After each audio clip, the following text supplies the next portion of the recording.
Hollywood's golden age was built on fantasy, but some stars try to buy it for real.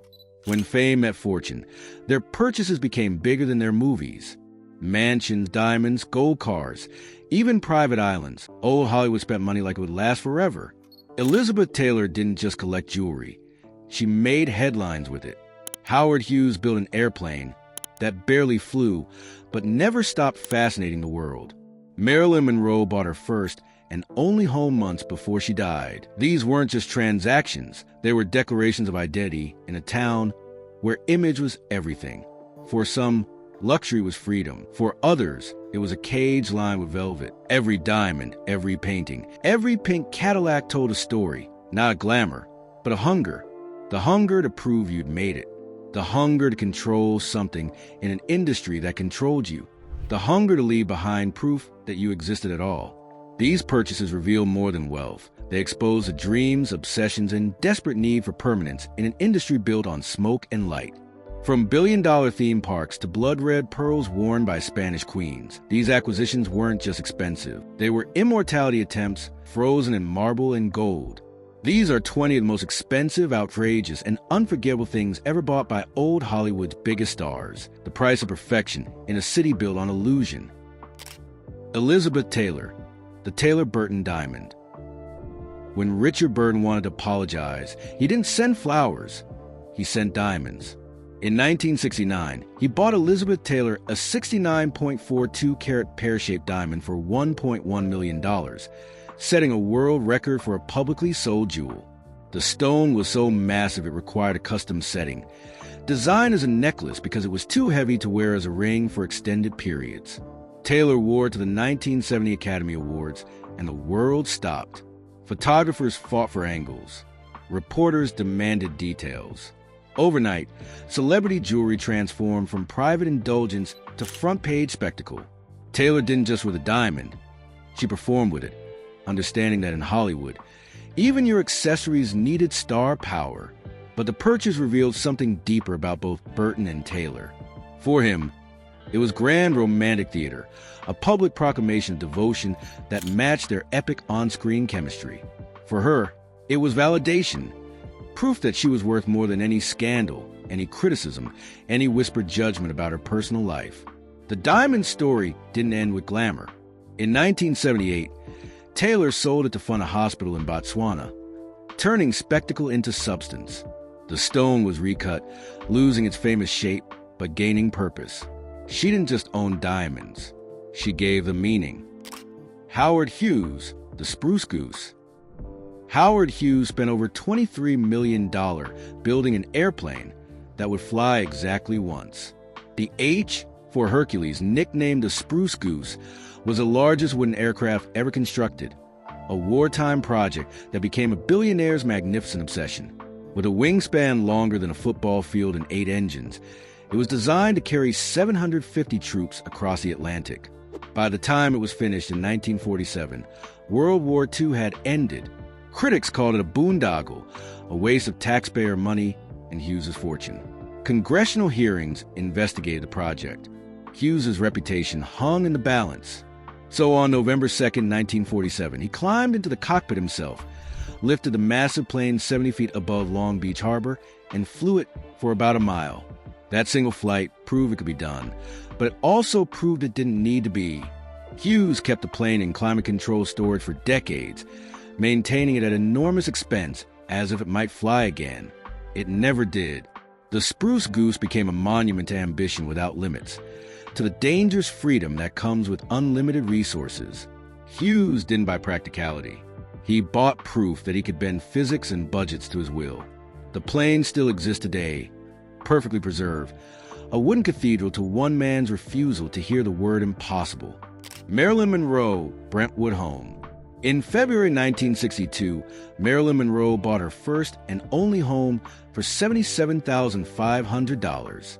The small hacienda-style house at 12305 Fifth Helena Drive in Brentwood wasn't a mansion. It was something more valuable. It was hers. No studio, no husband, no manager, just Marilyn, making a decision about where she wanted to wake up. She filled it with imported Mexican tiles, whitewashed walls, and custom details that reflected her taste, not her image. She had plans for a garden.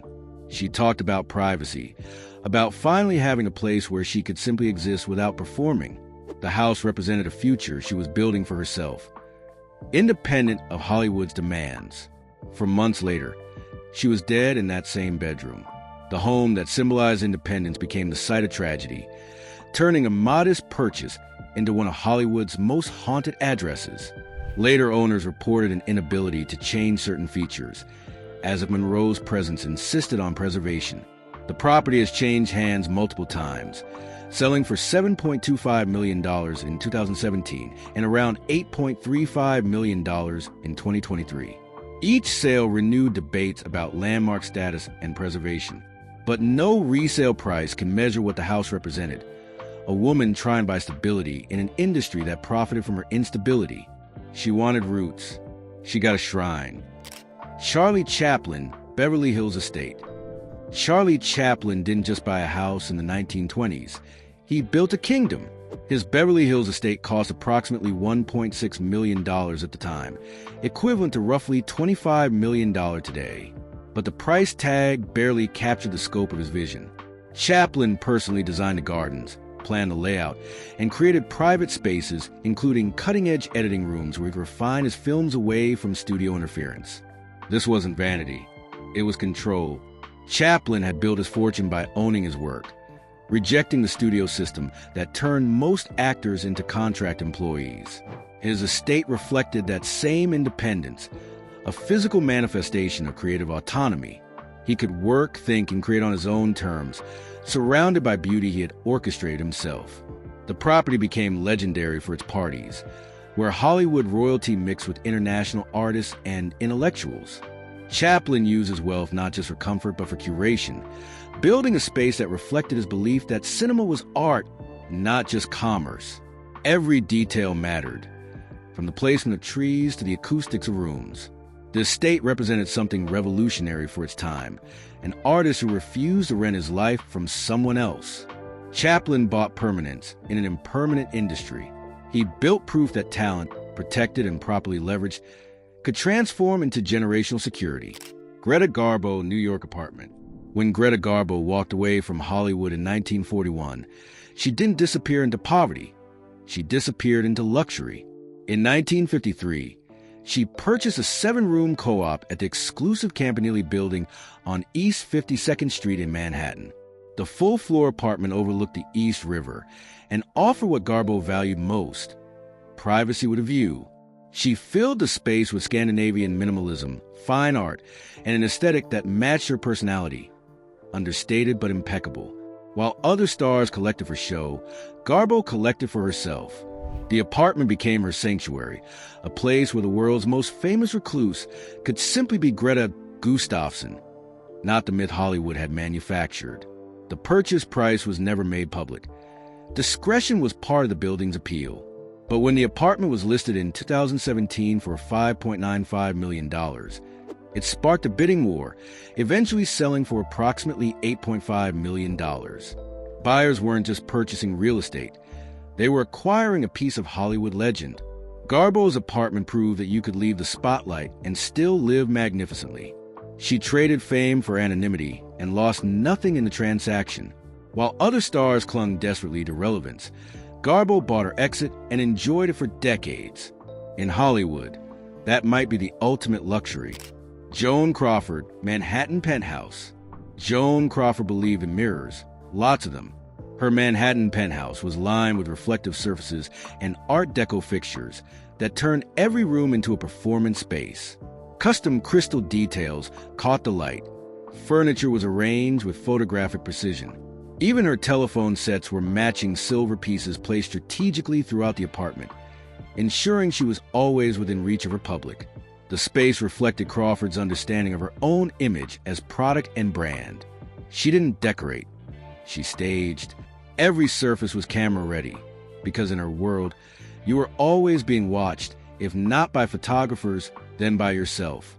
The mirrors weren't vanity. They were quality control. Crawford's spending on interiors revealed her working-class origins and her determination to prove she belonged among Hollywood royalty. The penthouse wasn't just a home, it was evidence. Evidence that the girl-born Lucille Ball in San Antonio, Texas, had transformed herself into someone who lived in magazine-spread luxury. But all that perfection came with a cost. Her daughter Christina would later describe growing up in that immaculate space, a place where nothing could be out of place, including children. Crawford built a beautiful cage and lived inside it, maintaining standards that allowed no imperfection. Luxury was her armor. It protected her from ever being ordinary again. Errol Flynn luxury yacht, Zaka. Errol Flynn bought freedom in 1946, and it came in the form of a 118-foot schooner named Zaka. The yacht, originally built in 1929 at a cost of approximately $350,000, became Flynn's floating refuge from Hollywood scandal, ex-wives, and his own increasingly complicated reputation. He reportedly spent around $80,000 on refits, transforming the vessel into a party palace and film set. Flynn took Zaka on expeditions to the South Pacific, sometimes claiming scientific purposes, more often seeking pleasure and escape. The yacht appeared in documentaries and became as famous as its owner, a symbol of the swashbuckling lifestyle Flynn performed both on-screen and off. He hosted celebrities, lovers, and hangers-on, turning every voyage into theater. But Zaka also represented Flynn's restlessness, his inability to stay still or satisfied. The yacht was an escape vehicle and prison simultaneously. He was free on the water, but trapped by his own appetites. The drinking, the women, the need for constant stimulation. Zaka enabled it all while keeping it photographically glamorous. The yacht still sails today in European waters, beautifully restored, a maritime artifact of Golden Age excess. Flynn's gone, but his floating kingdom remains. He bought adventure, but what he really purchased was distance, from consequences, from aging, from the land-based reality where his films were aging worse than his legendary profile. Clark Gable, 1935 Duesenberg convertible coupe. Clark Gable drove like a king because he was one. Hollywood's king, specifically. His 1935 Duesenberg Model J convertible coupe cost over $16,000 when new, roughly equivalent to $350,000 today. At a time when most Americans earn under $2,000 annually, Gable's car was an obscenity of luxury. Chrome, leather, custom coachwork, and a supercharged engine that could hit speeds most roads couldn't handle. The Duesenberg wasn't transportation, it was coronation. Gable understood that in Hollywood, what you drove mattered almost as much as what you starred in. The car turned errands into paparazzi opportunities, and arrivals into entrances. He was the king of Hollywood, and kings don't drive Fords. But the car also revealed Gable's authentic passion for speed and machinery. Unlike some stars who bought cars for image, Gable actually drove his Duesenberg hard, understanding its engineering and pushing its capabilities. The purchase balanced public performance with private pleasure, rare in a town where almost nothing was genuine. Today, surviving Duesenberg Model JSL for millions at auction, transformed from automobiles into art. Gable's car symbolized an era when movie stars were American royalty, when excess wasn't embarrassing but expected. He didn't just buy a car. He bought proof that he'd won the game. Mae West Diamond Jewelry Collection. Mae West once said, "I never worry about diets. The only carats that interest me are the number you get in a diamond." She meant it. West accumulated a jewelry collection valued in the millions, covering herself in stones the way other women use perfume. Diamonds, emeralds, rubies, all oversized, all unapologetic, all very Mae West. Her jewelry wasn't subtle because West wasn't subtle. She built a career on innuendo and curves, transforming herself into a walking punchline that made her one of Hollywood's highest-paid stars. The diamonds were part of the act, visual evidence that sex appeal translated directly into economic power. She wore her wealth on her fingers, neck, and wrists, making sure everyone knew exactly how much her brand of trouble was worth. But West's collecting also reflected shrewd financial planning. Jewelry was portable wealth, easy to hide, hard to tax, and always valuable. For a woman who'd grown up poor and clawed her way to stardom, diamonds weren't frivolous. They were security in a form that couldn't be taken by studios, ex-husbands, or bad investments. West performed sexuality, but she owned herself, a rare feat in old Hollywood. Her diamonds proved it. Every carat was independence. Every setting was power. She didn't need a man to buy her jewelry. She was the man. Judy Garland, Brentwood Mansion and Wardrobe. Judy Garland spent lavishly on her Brentwood Mansion and maintained an archive of wardrobe pieces, including rare memorabilia from The Wizard of Oz. The spending was complicated. Part genuine love of beauty, part desperate attempt to recreate the studio-manufactured glamour that had defined her girlhood, part self-medication through shopping when other medications were failing. The mansion should have been sanctuary. Instead, it became another stage where Garland performed stability she didn't feel. Visitors described a home filled with lovely things but haunted by sadness. Expensive furniture that couldn't provide comfort, designer clothes that couldn't disguise exhaustion. She collected pieces of her past, surrounding herself with costumes and memories from when things seemed simpler.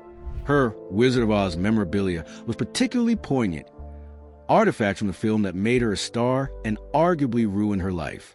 MGM had controlled her weight, her schedule, her prescriptions, turning a gifted child into a product. She kept pieces from that time like relics from a war she'd survived but never escaped. Garland's spending revealed the tragedy beneath Hollywood glamour. She bought beautiful things but couldn't buy peace. The mansion, the wardrobe, the archive, all were attempts to build a foundation in an industry that had taught her she was only valuable when performing. Even her luxury was loneliness wearing jewelry. Marlon Brando, private atoll in Tahiti. In 1967, Marlon Brando bought an entire atoll in French Polynesia for approximately $270,000. Tetiaroa, 12 islets surrounding a turquoise lagoon, became Brando's personal paradise, purchased after filming Mutiny on the Bounty in Tahiti. While other stars bought mansions in Beverly Hills, Brando bought his own world, accessible only by boat and later by private plane. The purchase was decades ahead of its time. Long before celebrity islands became trendy, Brando understood that ultimate privacy required geographical isolation. He built simple accommodations and later developed plans for an eco-resort, envisioning sustainability before the word became fashionable. Tetiaroa wasn't just escape, it was vision. Brando called the atoll my own world, and he meant it literally. Here he could avoid Hollywood phoniness, paparazzi, and the demands of fame he increasingly resented. He studied ecology, befriended locals, and tried to build something meaningful beyond cinema. The island represented Brando's rejection of everything Hollywood valued: visibility, accessibility, performance.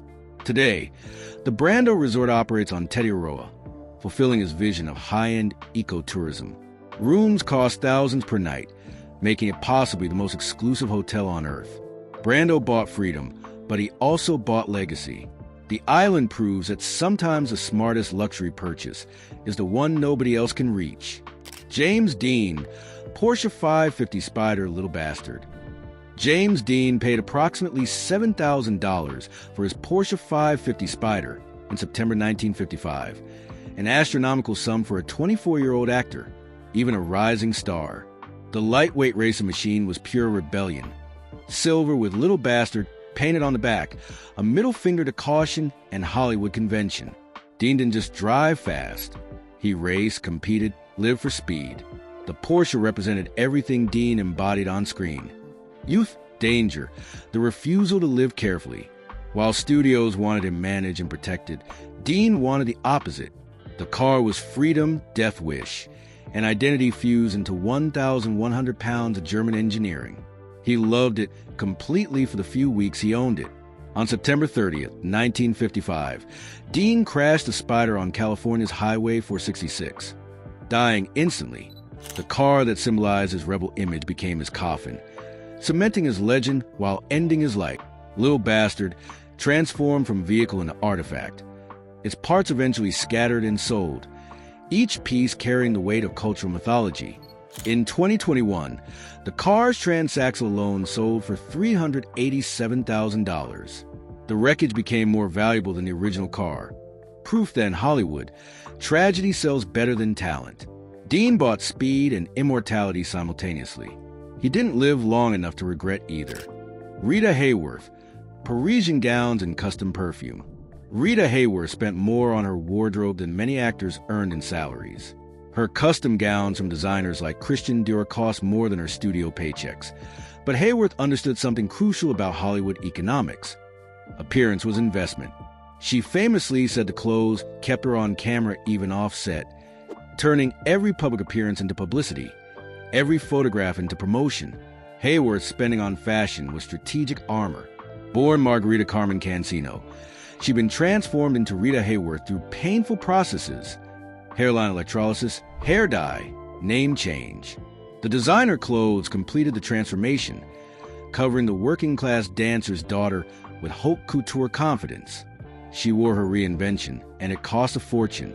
The custom perfume took the strategy further, creating a signature scent that lingered after she left rooms, making her presence literal and memorable. Everything about Hayworth was designed, expensive, and effective. She became one of the era's top pin-up girls and most bankable stars, proof that the investment paid dividends. But the cost wasn't just financial. Hayworth later struggled with identity, never quite sure where Margarita ended and Rita began. She bought glamour so convincing that even she couldn't always find the woman underneath.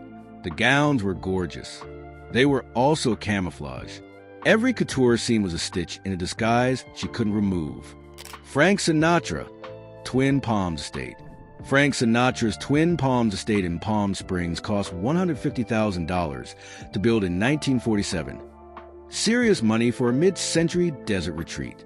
The E. Stewart Williams-designed modernist marvel featured clean lines, walls of glass, and a piano-shaped pool that became one of architecture's most famous swimming holes. This was where Sinatra hosted the Rat Pack, where deals were made, where Hollywood's coolest circle gathered. Twin Palms wasn't just a house.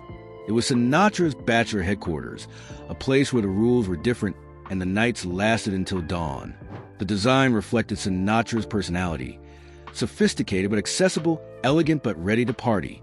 The space was open, modern, optimistic. California dreaming in steel and glass. Sinatra used the house strategically, hosting industry power players in an environment he controlled completely. Unlike studio lots or fancy restaurants, Twin Palms was his kingdom. He set the tone, picked the guests, orchestrated the energy. The property represented the power he'd built outside traditional studio structures. He was becoming a mogul, not just a star. Today, Twin Palms is a rentable historic site, preserved as a museum to mid-century celebrity and design. Visitors pay to sleep where Sinatra slept, swim in that famous pool. The house outlived its creator, becoming more valuable as artifact than ever was his home. Sinatra built a myth. The myth became real estate. Lana Turner, handcrafted jewelry and fur wardrobe. Lana Turner collected luxury with archival precision. Her handcrafted jewelry collection and fur wardrobe were cataloged, custom-made, and valued at over $500,000 in 1950s money. Every piece had provenance. Every fur had papers. Turner didn't just buy expensive things. She built a museum to her own glamour, organized and documented like a corporation. The collection reflected Turner's understanding of herself as brand. She'd been discovered at a drugstore soda fountain at 15, launched into stardom through looks rather than training. The jewelry and furs were proof she'd learned the business, proof she was more than a pretty face the studio system had monetized. She was a mogul of her own image, but the collection also revealed the pressure of maintaining that image. Each piece required insurance, storage, maintenance, protection. Turner's glamour became a full-time job, requiring staff, security, and constant curation. She couldn't simply wear a dress. She wore an investment that needed preservation for future value. The weight of all that beauty must have been exhausting. Turner's personal life was famously turbulent. 7 marriages, scandal, tragedy. The furs and jewelry couldn't protect her from any of it. She built armor from mink and diamonds, and it looked gorgeous. But it never stopped anything from hurting. Lucille Ball, Desilu Productions investment. Lucille Ball made the smartest expensive purchase in Hollywood history. In 1957, she and Desi Arnaz bought RKO Studios production facilities for approximately $6 million, transforming their television production company into a studio powerhouse. Ball wasn't buying glamour. She was buying control, infrastructure, and power in an industry that rarely granted women any. The purchase was revolutionary. Television was still considered inferior to film. Yet Ball bet everything on the medium's future. She wasn't just an actress playing make-believe. She was a CEO making decisions that would shape entertainment for decades. Desilu would incubate Mission, Impossible, and Star Trek, proving Ball's instincts were better than the men who dismissed her business acumen. When Ball and Arnaz divorced, she bought out his share, becoming the first woman to run a major studio. She understood something other stars didn't: talent fades, but ownership lasts. Instead of spending millions on jewels and mansions that would depreciate, Ball invested in the means of production. She didn't want to be hired. She wanted to be boss. Ball later sold Desilu to Gulf Plus Western for $17 million, multiplying her investment while securing her financial future. She bought smart, not just expensive. In a town built on beautiful people spending foolishly, Lucille Ball spent like a mogul. The real luxury was never needing Hollywood again. Walt Disney, Disneyland. Walt Disney mortgaged his life insurance policy and bet his reputation on a $17 million fantasy in 1955. Disneyland wasn't just expensive, it was insane. Theme parks didn't exist yet. Nobody understood what Disney was building or why anyone would pay to enter a permanent movie set. Banks refused him. Industry veterans mocked him. Disney borrowed, begged, and partnered with ABC Television just to finance construction. Opening day was a disaster. Rides broke down, crowds overwhelmed the park, and critics called it Disney's folly. But Disney had bought something nobody else understood yet: the future of experiential entertainment. Within a year, Disneyland was printing money. Within a decade, it was an American institution. Disney hadn't built a park. He'd built a new industry. The purchase revealed Disney's genius for risk. He wasn't spending $17 million on luxury for himself. He was investing in a vision that would outlive him.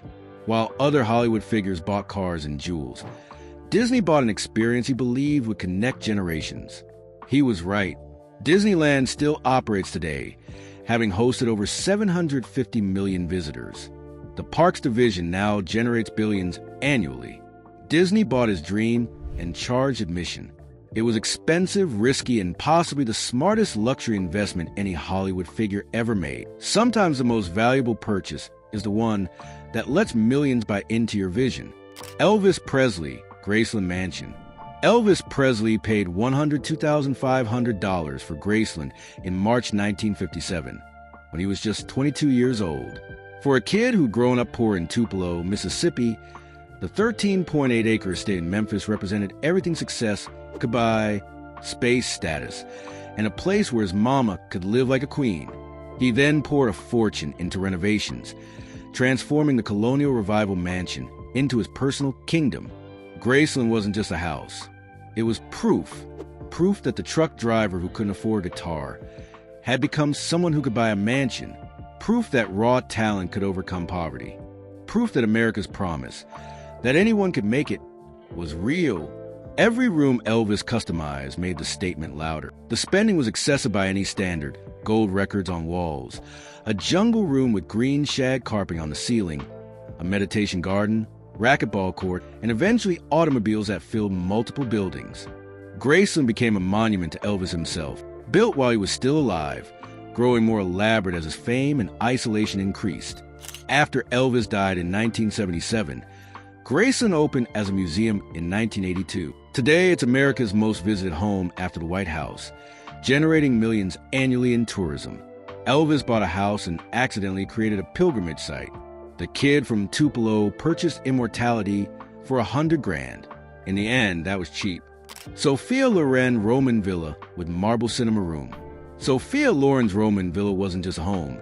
It was a declaration of arrived status. Purchased in the 1960s at the height of her international fame, the property featured Italian art, gold fixtures, and her personal marble-appointed cinema room, where she could watch her films in private luxury. Every detail reinforced that the girl from war-torn Naples had become Italian royalty. The villa represented Loren's sophisticated understanding of wealth. Unlike stars who chase American excess, Loren invested in European elegance, old-world luxury that valued history and craftsmanship. The art collection wasn't for show.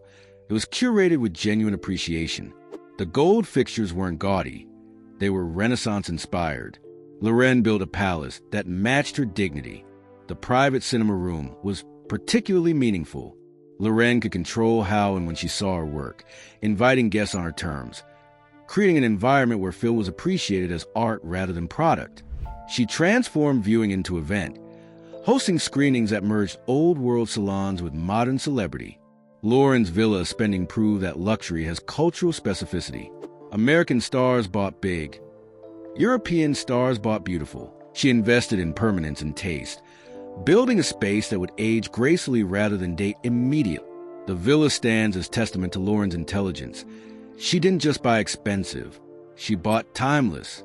Kirk Douglas, art collection, and Bel Air estate. Kirk Douglas filled his Bel Air estate with Picasso's, Matisse's, and his own sculptures, building an art collection valued in the millions by the 1970s. But Douglas didn't collect for investment or status.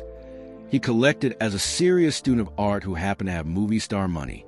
The collection reflected genuine passion, carefully curated over decades, each piece chosen for personal resonance. Douglas's sculptures revealed something deeper, a need to create beyond acting, to work with his hands, to leave behind objects that would exist independently of Hollywood. While other stars collected art made by others, Douglas made his own, understanding that true legacy comes from creation, not consumption. The Bel Air estate housing the collection became a private gallery, a space where Douglas could live surrounded by beauty and meaning. He hosted intimate gatherings where conversation mattered more than guest lists, where art was discussed seriously rather than displayed shallowly. The house represented Douglas's intellectual life, the part of him that transcended tough guy roles. Douglas lived to 103, outliving most of his collection's original creators. In the end, his careful curation paid dividends beyond money. He built a life filled with beauty, meaning, and objects that connected him to humanity's creative tradition. He didn't just buy art. He bought conversation with greatness that lasted his entire long life. They say you can't buy happiness. Hollywood tried anyway. These stars turned money into memory, mansions into myths, and jewelry into legend. Elizabeth Taylor's diamonds, Elvis's Graceland, Disney's Dream Park. Each purchase was a bet against time, against forgetting, against the fear that fame might not last. Some won those bets. Disneyland still opens every morning. Graceland still draws pilgrims. The Taylor Burton diamond, recut and renamed, still catches light. These purchases transcended their original purpose, becoming cultural artifacts that outlived their owners. They bought permanence in the most impermanent industry on earth. Others lost. The mansion sold. The cars crashed. The yachts changed hands. Beautiful things couldn't cure loneliness or prevent tragedy. Judy Garland's mansion couldn't make her happy. James Dean's Porsche couldn't let him grow old. Joan Crawford's mirrors reflected only what she feared most. Time passing, beauty fading, control slipping. But even the losses tell us something true about old Hollywood and human nature. We buy things hoping they'll change us, protect us, prove us worthy. Stars just did it with bigger budgets and better photographers. Their excess was our fantasy made visible. The dream that money could solve everything. That luxury was the same as love. Their fortunes faded. Their movies aged, but the things they left behind still glitter. Because in old Hollywood, luxury wasn't just wealth, it was proof you existed. Every diamond was a declaration. Every mansion was a monument. Every outrageous purchase was a star screaming into the void. I was here. I mattered. I was real. The receipts remain. And somehow that's enough.